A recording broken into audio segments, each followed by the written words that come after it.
At first, it looked like a routine inventory discrepancy report: 847 missing doses, a 3-month accounting gap inside a single licensed pharmacy in Tucson, Arizona, the kind of number that showed up in compliance queues across the country every week. What the pharmacy technician who filed the report didn't know was that it had just landed on the desk of the man running the diversion network she had accidentally exposed. Within 72 hours, that report had triggered a sequence of events that would end in the largest single-office DEA corruption case opened in the southwestern United States in 14 years. This is the story of how it happened, and more importantly, how it was designed to stay hidden forever. It was 11:22 p.m. on a Thursday when licensed pharmacy technician Carla Diaz completed a quarterly controlled substance inventory reconciliation at Southwest Pharmacy Solutions in Tucson. She had been a certified pharmacy technician for 11 years. Quarterly reconciliations were part of her standard workload. She ran them methodically, cross-referencing dispensing logs against physical stock counts, flagging any variance above the 5-dose tolerance threshold the pharmacy's compliance protocol required her to report. The variance she found was not 5 doses, it was 847, across 3 drug categories: Schedule 2 opioid analgesics, Schedule 3 controlled substances, and Schedule 4 benzodiazepines. The physical inventory count came in 847 doses below what the dispensing logs and receiving records said should be on the shelves.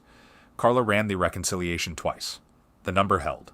She filed a formal internal discrepancy report at 11:58 p.m. and submitted it through the pharmacy's federal compliance reporting portal. The standard DEA-linked system that routed controlled substance discrepancy reports to the regional DEA Diversion Control Division overseeing licensed pharmacies in Arizona. The report arrived at the DEA's Phoenix Field Division Diversion Control Unit at 12:31 a.m. The unit chief received it in his inbox at 6:47 a.m. the following morning.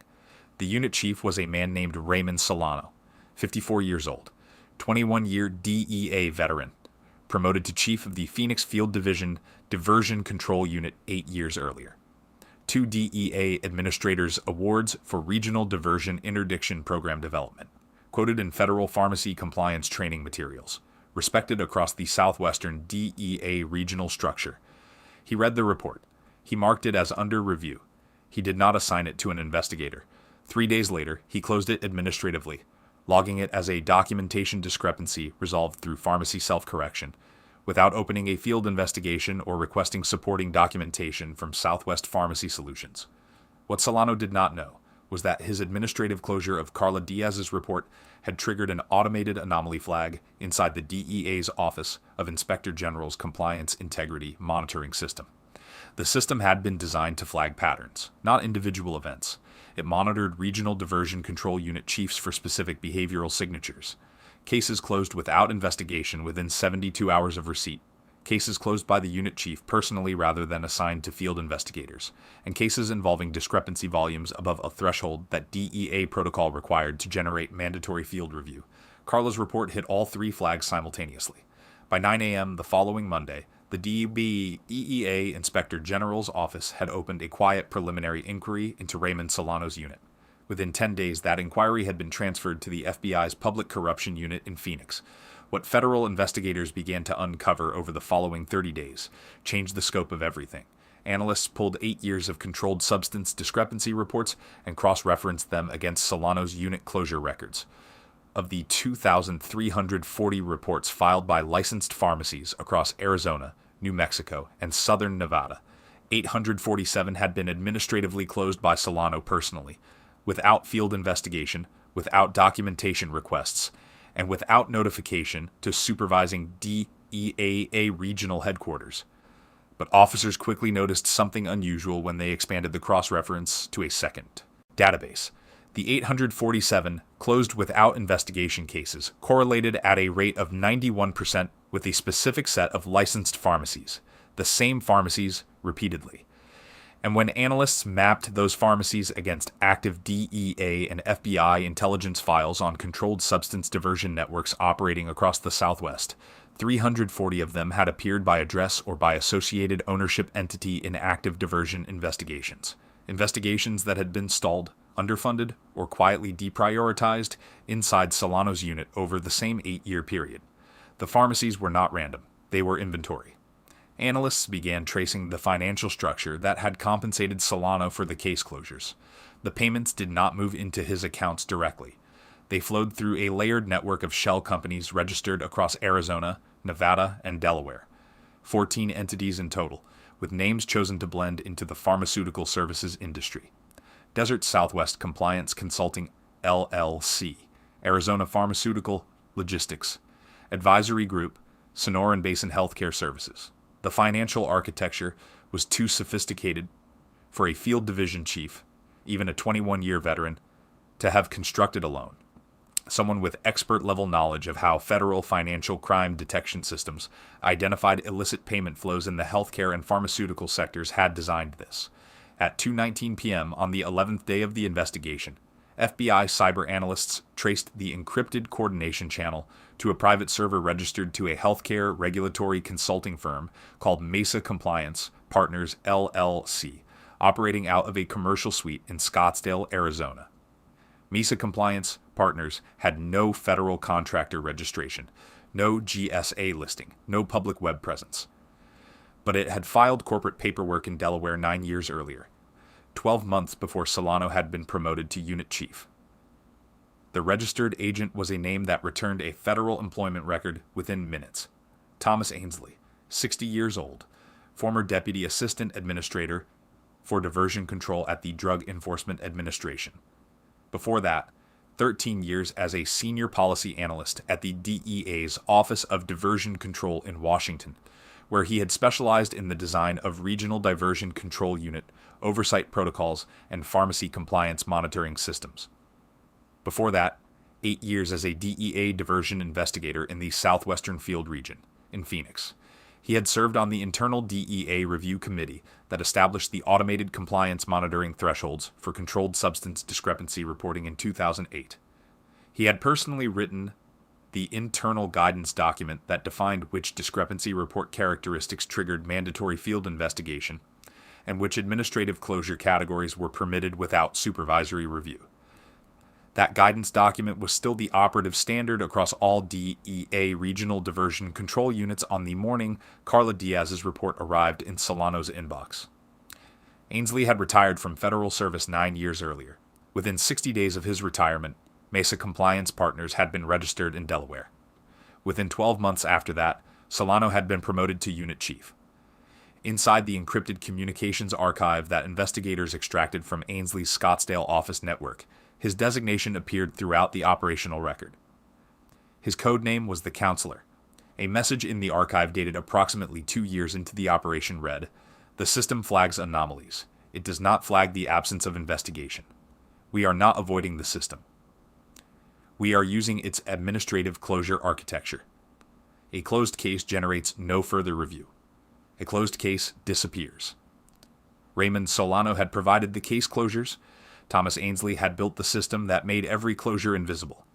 The situation escalated faster than anyone expected when investigators expanded the financial analysis to trace where the diverted controlled substances had gone after leaving the pharmacies. The 847 pharmacies, whose discrepancy reports Solano had closed without investigation, had reported a combined inventory variance of approximately 4.1 million controlled substance doses across the 8-year window. Of that total, analysts estimated that approximately 2.9 million doses had been systematically redirected through the diversion network rather than attributed to legitimate dispensing losses. The wholesale value of 2.9 million diverted doses across the 3 schedule categories, approximately $1.8 billion. The street distribution value of the opioid component alone, which represented approximately 60% of the total diverted volume, estimated between $4.1 and $6.3 billion. The diverted medications had reached distribution networks across 6 states. A portion of the opioid volume had been identified by DEA intelligence as flowing into street-level distribution channels in metropolitan areas across Arizona, New Mexico, Nevada, Colorado, Utah, and Southern California. At 4:33 p.m., a federal judge in the District of Arizona signed simultaneous search and arrest warrants for 16 locations across Arizona, Nevada, and Delaware. At 5:08 p.m., the order went out. execute. At the DEA Phoenix Field Division offices, Solano was at his desk when agents entered, detained without resistance. Inside, 3 laptops, an external hard drive hidden inside a hollowed-out DEA Diversion investigator's field manual, printed case closure summaries with handwritten notations, and $88,000 in cash. At his residence in Scottsdale, a floor safe held $590,000 in cash, 11 gold bars, and offshore documentation tied to accounts in the Cayman Islands and Panama. At Mesa Compliance Partners in Scottsdale, Ainsley was inside when agents arrived. A document shredder was running. A rack-mounted server behind a built-in cabinet was active and transmitting. Cyber analysts suspended the transmission immediately. 84% of contents recovered. Ainsley did not resist arrest. At a pharmaceutical staging facility in Mesa, DEA agents found a temperature-controlled secondary room behind a partition not listed on the facility's pharmacy license. Opioid analgesics and benzodiazepines packaged for street-level distribution, alongside operational records linking the facility to networks across all 6 affected states. At Ainsley's residence in Paradise Valley, a concealed server, 8 years of backup drives, $710,000 in cash, and 6 foreign passports. 3 in different names. 9 additional locations ran simultaneously. By 1 a.m., analysts had completed their first full pass through the recovered server data. The operation had a name inside the archive, the closure file. It contained the complete operational architecture.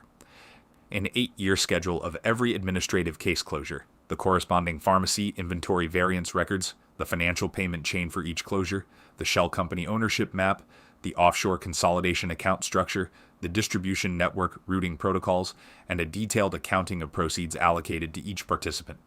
43 individuals were in federal custody by 2:30 a.m.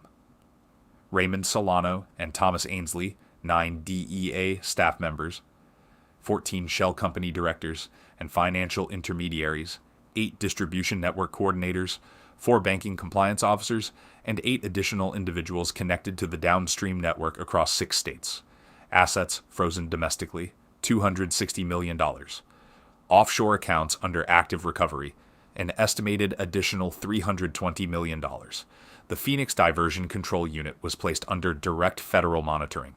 The DEA announced an emergency audit of case closure protocols across all regional diversion control units nationwide. The detail that stayed with investigators was not the money. It was the structure of the exposure. Carla Diaz had filed a routine inventory discrepancy report that arrived in the inbox of the man running the network the report had just documented. Solano had read it, recognized it, and attempted to close it before it could be escalated. That closure attempt, 3 days after receipt, personally executed by the unit chief, on a case that hit 3 mandatory investigation thresholds, was the specific behavioral signature the DEAOIG's automated monitoring system had been built to detect. Thomas Ainsley had spent 13 years at the DEA's Office of Diversion Control, designing the oversight protocols that governed how regional diversion control units operated. He had personally written the guidance document that defined which administrative closure categories were permitted without supervisory review. He had built Mesa Compliance Partners and the operational architecture around the specific gap in that guidance, the administrative closure pathway that he had spent his career helping to maintain. He had not accounted for the automated anomaly flag that a successor analyst had added to the OIG monitoring system 4 years after his retirement. A flag built to catch exactly the behavioral pattern Solano had displayed when he read Carla's report and tried to make it disappear. Carla Diaz, the pharmacy technician whose discrepancy report opened the case, returned to work 5 days after the raids. The reconciliation she had run was standard quarterly protocol. The report she filed was the same report she filed every quarter when numbers didn't match. She had not known it would land where it did. She had not known what it would set in motion. She had simply done her job. If a diversion network this large, redirecting 2.9 million controlled substance doses across 6 states, generating $1.8 billion in wholesale proceeds, running invisibly through a federal drug enforcement office for 8 years because a unit chief had the authority to administratively close the cases that documented his own operation. How many other discrepancy reports are sitting in an inbox tonight, marked under review, waiting to be closed, by the person they were written about?